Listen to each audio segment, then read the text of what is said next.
तुम भी नदी में हो, हम भी नदी में हैं, तुम भी पानी में हो, हम भी पानी में हैं।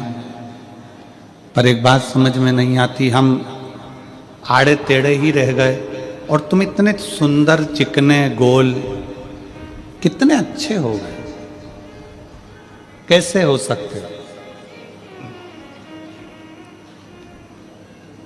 पत्थर ने कहा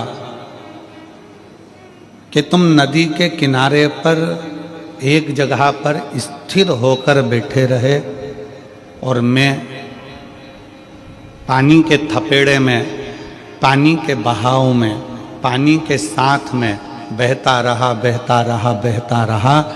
इतने थपेड़े मैंने पानी के खाए, इतना इतना घिसा गया हूँ पानी में और पर्वतों में, पत्थरों में, नदी के बहाव में, कि मैं चिकना होकर, सुंदर होकर मंदिर में शिवलिंग के रूप में विराजमान होकर पूजा रहा हूँ।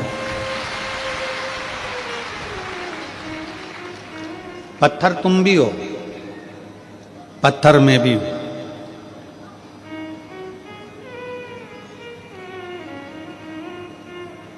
तुम नदी के किनारे पर एक स्थिर हो गए, संघर्ष नहीं किया तुमने।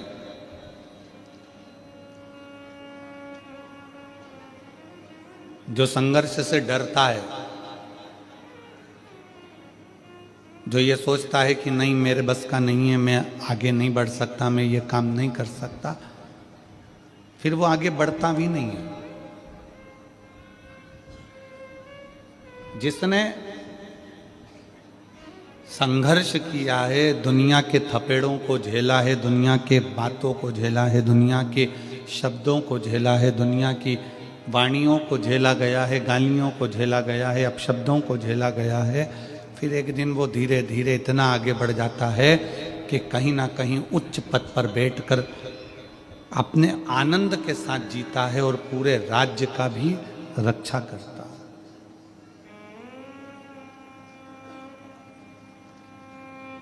कितने अपशब्द कहते हैं, कितने कितने ताने दिए जाते हैं, कितनी कितनी गाली दी जाती है, तब जाकर व्यक्ति ऊपर पहुंच पाता है।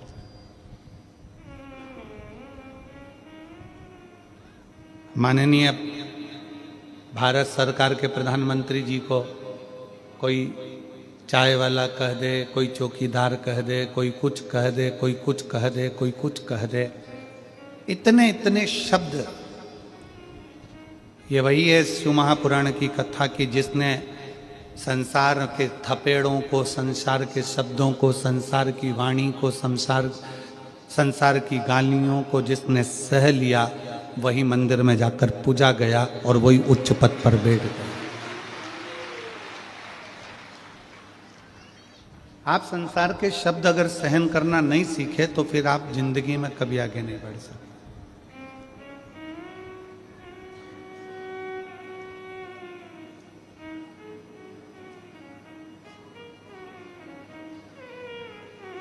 कितना ही आप प्रयास कर लो।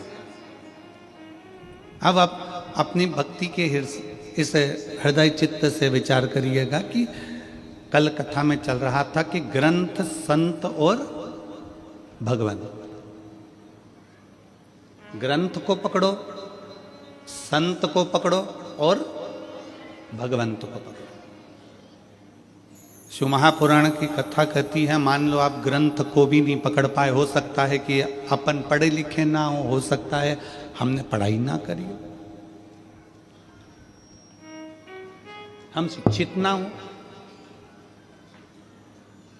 पर शिव महापुराण की एक बात बड़ी सुंदर कहती है, आप भले शिक्षित ना हो, पर शिव तत्व कहता है कि अपनी आने वाली पीढ़ी को, अपने बेटों को, अपनी बेटियों को, भले आप शिक्षित नहीं हो पर आने वाली पीढ़ी में अपने बेटों को, अपनी बेटियों को, अपने पोते को, अपनी पोती को शिक्षा जरूर दिलाओ और उच्च शिक्षा दिलाओ, जिससे ये बच्चे आने वाले समय में कुछ अच्छा कर सकें।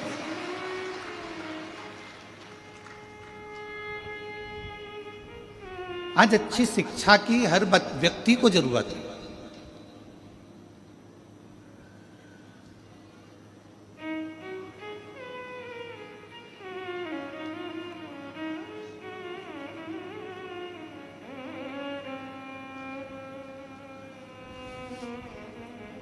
एक दो बार रायपुर की कथा में जब हम पहले आए थे, देवांगन परिवार कथा कराया था, तब उस समय पर एक पत्रकार ने प्रश्न किया था कि गुरुजी, जब गवर्नमेंट शिक्षा इतनी दे रही है, गवर्नमेंट शिक्षा के प्रति इतनी जागरूक हुई है, तो फिर आपकी विठलेश सेवा समिति क्यों इन बच्चों को पढ़ाने के लिए अग्रता रखती है, क्यों इनकी फीस जमा करती है, क्यों इनको पढ़ाती है?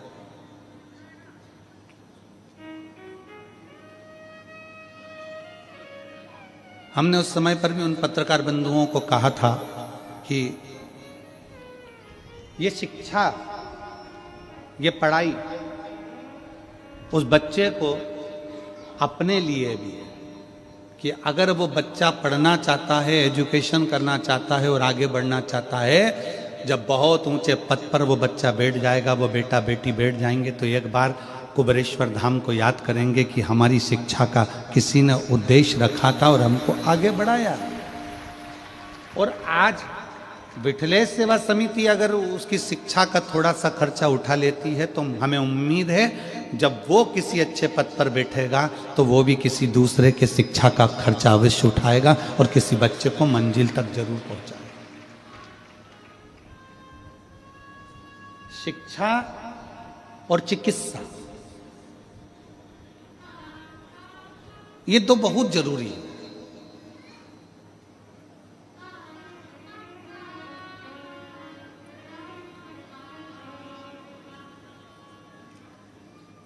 और हमारा तो निवेदन है पूरे भारत सरकार से, माननीय राष्ट्रपति महोदय जी से, माननीय प्रधानमंत्री महोदय जी से, माननीय मुख्यमंत्री महोदय जी से, माननीय क्षेत्रीय सांसद महोदय जी से, माननीय विधायक महोदय जी से, अध्यक्ष महोदय जी से, जितने ऊंचे ऊंचे पद पर जो बैठे हैं उन सब से निवेदन है कि अपने क्षेत्र में रोड बने ना बने, अपने क्षेत्र में नाली बने ना बने, पर अपने क्षेत्र में अच्छे स्कूल और अच्छे हॉस्पिटल बनना जरूरी है। शिक्षा और चिकित्सा, ये दो ऐसे बल हैं जो बच्चों की जिंदगी को प्रबल बना देते हैं।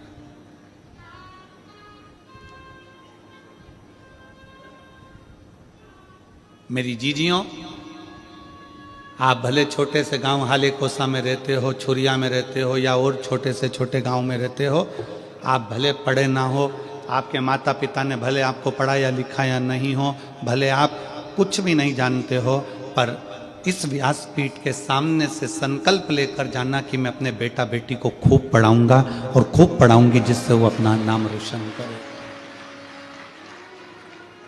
हमारे बच्चे अच्छे पढ़े, उसकी शिक्षा अच्छी।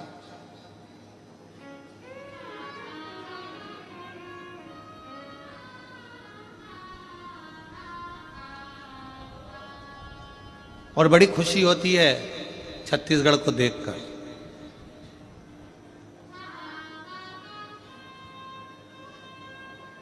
छत्तीसगढ़ को देखकर बड़ी खुशी होती है कि यहाँ छत्तीसगढ़ियाओं ने, ओरिजिनल छत्तीसगढ़ के निवासियों ने बाहर के फैशन को अपने छत्तीसगढ़ में नहीं आने दिया, अपने संस्कारों के बल पर रहते हैं। बाहर का फैशन नहीं आया,